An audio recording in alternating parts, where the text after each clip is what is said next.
concessions. Always when you consider concessions to do in the negotiations, do them step by step and try to achieve a quid pro quo.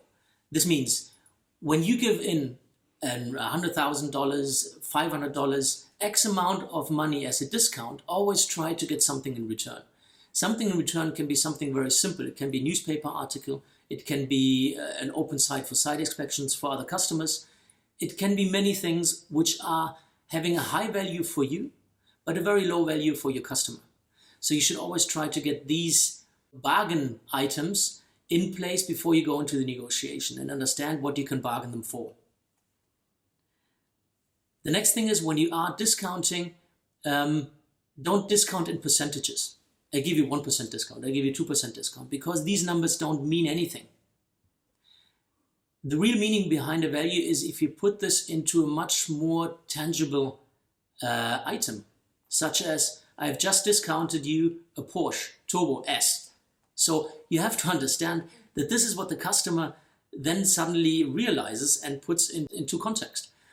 You can also say, if your purchasing manager is a woman, you can say, I just gave you a couple of Kelly bags. That might help as well. So always try to understand your counterpart and see where his passion is. And again, try to make it tangible. The next thing is very important. You will come to the point where the customer gives you signals saying, hey, we must be below 4 million euros. So then you will say, okay, fair enough. So it will be 3 point something.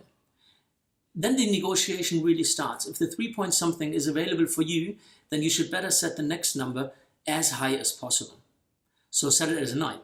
Do not go below a 7. This is just examples, but don't go below a 7. Try to set it as high as possible. When the 7 is defined, then the next one should be a 9. So always try to go from the 9 down.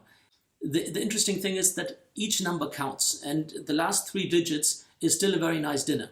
So try to get that out of the negotiation. Don't sum up at, let's make it 3.5 million. No, if it's 3.5 million, you can probably get 3.58 million. And these 80,000, they make a difference because this is then a very nice BMW.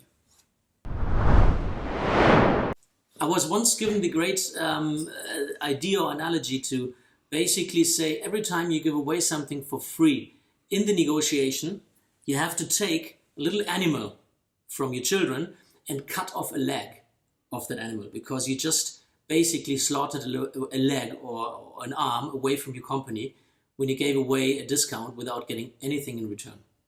So that is very nice, because trust me, it really hurts when the kid comes back and his egg is missing a leg.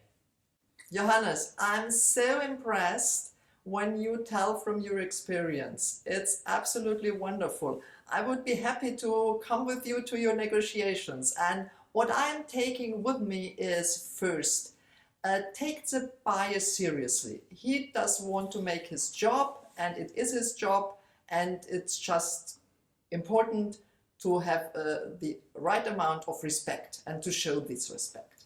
Secondly, don't be shy.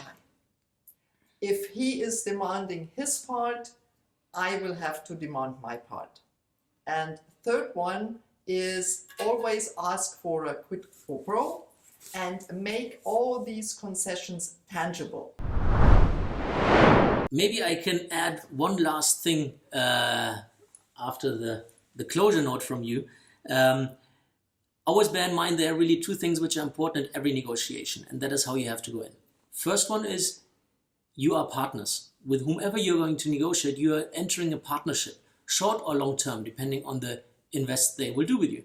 And the second thing is, yes, you will fight, and that's okay. You will fight for the payment, you will fight for conditions, you will fight for anything that comes afterwards. But that is what relationships are often about. It is about harmony and fighting. So that's okay. Just be prepared and manage these fights. Good luck.